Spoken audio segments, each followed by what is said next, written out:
Friends, আজকে আপনাদেরকে দেখাবো আপনারা কি কারণে ফেসবুকে যারা কাজ করেন তারা এই ভুলগুলো কখনো করবেন না। এই ভুলগুলো করলে আপনি কখনোই ফেসবুক থেকে ইনকাম করতে পারবেন না।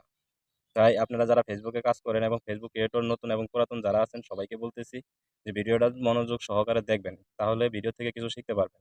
আর যদি ভিডিওটা স্কিপ করে দেখেন তাহলে কিছু শিখতে পারবেন না।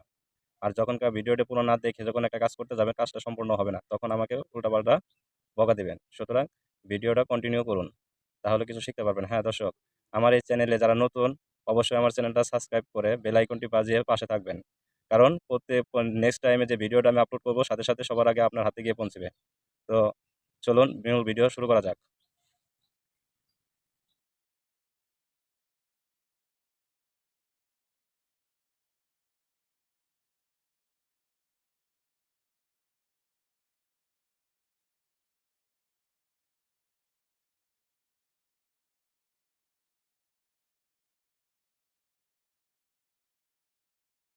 অনেকে এই ভুলগুলো করে, এই ভুলগুলো করলে আপনারা কখনোই ফেসবুক থেকে ইনকাম করতে পারবেন না।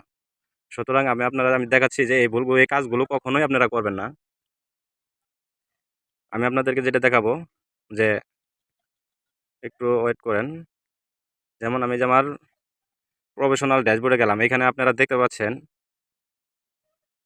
এখানে দেখতে পাচ্ছেন যে আমার পেজ ইস্যু চলে আসছে। এই ইস্যুটা থাকার কারণ কি? এই ইস্যুটা থাকার একটা কারণ আছে। কারণটা হয়তো যারা নতুন তারা অনেকেই জানেন না। কারণটা হচ্ছে, আমার যে প্রোফাইল আছে, আমার এই প্রোফাইলে কিছু ইস্যু চলে আসছে। আমার পেজে কোনো ইস্যু নাই, কিন্তু আমার প্রোফাইলে ইস্যু। এই প্রোফাইলে ইস্যুটা আপনার পেজে চলে আসছে। এই কারণে আপনারা এই ভুলগুলো কখনোই করবেন না। যে আপনাদেরকে দেখাচ্ছি আমার এই যে প্রফেশনাল ড্যাশবোর্ড, এই যে দেখেন এখানেও একই সিস্টেম। এখানে লেখা আছে কি, আপনার প্রোফাইল ইস্যু। এই যে আমার প্রোফাইল ইস্যু, এই প্রোফাইল ইস্যু কেন আসছে সেটা আজকে আপনাদেরকে দেখাবো। তো চলুন আমি প্রোফাইলে যাই। এখানে যে প্রোফাইল স্ট্যাটাসে গেলাম, এখানে দেখেন আমার কপিরাইট চলে আসছে। এই কপিরাইটটা 2025 সালে 2025 সালে এটা নতুন একটা আপডেট। 2025 সালে এটা নতুন আপডেট। আপনার প্রোফাইলে আপনি 25 সালের আগে অথবা 24 অথবা 23 সালে যে কোনো সময় বা যে কোনো টাইমে আপনি একটা ভিডিও আপলোড করেছেন, সেই ভিডিওটা আপনি 3 মাস পর কপিরাইট ধরা পড়েছে।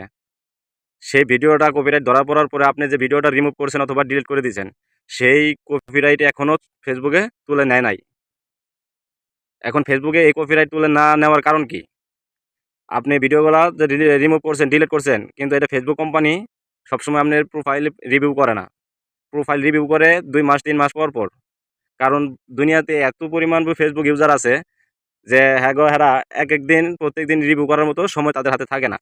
তো যাই হোক, যে এই কপিরাইটের কারণে আমার প্রোফাইল কপিরাইটের কারণে আপনার পেজে এই কপিরাইট চলে আসছে। তাই আপনারা যারা ফেসবুকে কন্টেন্ট ক্রিয়েটরে কাজ করেন, তারা অবশ্যই মাথায় রাখবেন যে অন্যের ভিডিও কখনো কোনো সময় আপলোড করবেন না। যদিও আপলোড করেন, সেক্ষেত্রে আপনাকে অবশ্যই ভিডিওটা ভালোভাবে এডিট করে নিতে হবে। যদি ভালোভাবে এডিট না করেন তাহলে কপিরাইট ধরা পড়বে। কিভাবে এডিট করবেন তার কিছু একটু সংক্ষেপে বোঝাই। আপনি যেমন গ্রাফিক্স এডিট করবেন, ভয়েস এডিট করবেন, এগুলা কয়েকটা জিনিস, ৩টা ৪টা জিনিস এডিট করলে পরে এই কপিরাইটটা আসবে না। আমি ভুল করেছিলাম বিধায় এই ভুলটা আপনারা আর কেউ করবেন না। আমার এই ভুলটা আমি নিজে এখন ধরতে পারছি, তাই আপনাদের মাঝে এই ভুলটা উপস্থাপন করলাম। আশা করি ভিডিওটা যদি আপনাদের ভালো লাগে তাহলে অবশ্যই আমার চ্যানেলটি সাবস্ক্রাইব করবেন, একটা লাইক দিবেন।